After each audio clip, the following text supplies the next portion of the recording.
आज हम लोग देखेंगे एरो फंक्शन इन जावास्क्रिप्ट। तो एरो फंक्शन पे बढ़ने से पहले मैं तुम्हें एक बार नॉर्मल फंक्शन बता देती हूँ जावास्क्रिप्ट में।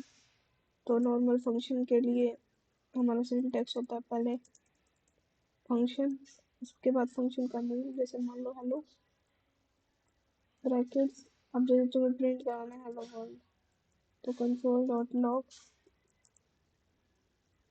Hello world. ठीक है, अब इस फंक्शन को कॉल करोगे तो ये मेरा नॉर्मल फंक्शन है जावास्क्रिप्ट में, हेलो वर्ल्ड। ठीक है, इस पार्ट को बोलते हैं हम लोग फंक्शन कॉलिंग। अब इस फंक्शन को कॉल करेंगे तब जाके मेरा फंक्शन एग्जीक्यूट करेगा। इस पूरे पार्ट को बोलते हैं function definition.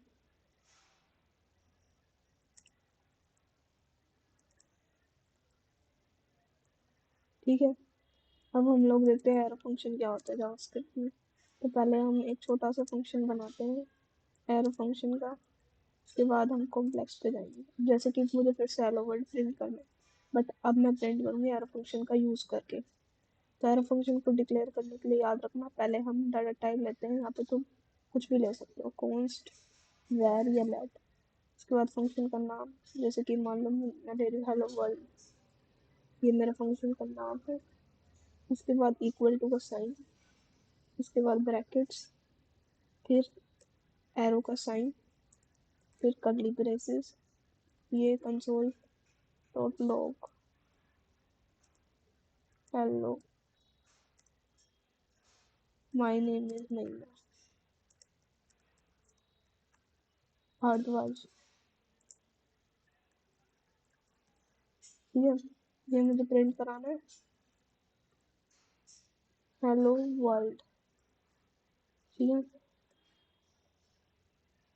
Console dot log करा देंगे।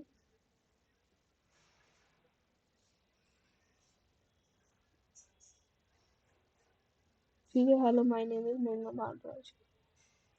तो ये मैंने एरो फंक्शन का यूज करके ये स्टेटमेंट प्रिंट करा दी। तो एरो फंक्शन की एक बार हम लोग समझ लेते हैं, इसे बोलते हैं फंक्शन कॉलिंग। अब पहले हम लोग डाटा टाइप लेते हैं, उसके बाद फंक्शन का नेम, उसके बाद इक्वल टू का साइन, फिर पैरेंथेसिस, उसके बाद इक्वल टू का साइन, फिर कर्ली ब्रेसेस और उसमें एक्सप्रेशन। ठीक है,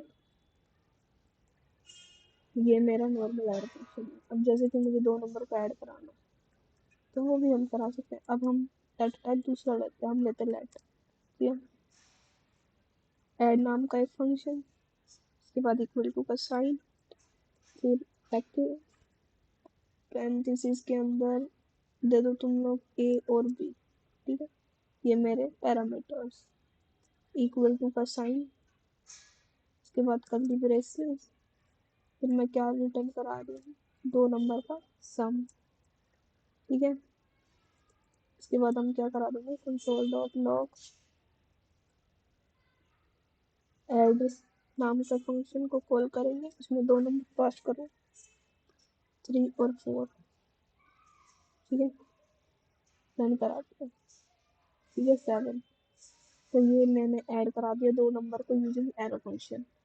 अब एरो फंक्शन की एक खासियत होती है कि इसको हम और छोटा बना सकते हैं। मतलब ये एक सबसे बेस्ट फीचर है जावास्क्रिप्ट का, जो कि काफ़ी ज़्यादा यूज़ होता है हमारा रियल टाइम एप्लीकेशन बनाने में। अब जैसे कि मैं तुम्हें वो तरीका बताती हूँ, एरो फंक्शन का शॉर्ट तरीका। डाटा टाइप का नाम, मान लो मैं डिवाइड करा रही 2 नंबर, फंक्शन का नाम डिवाइड। ठीक है, उसके बाद इक्वल टू का साइन, पैरेंथेसिस, एरो फंक्शन।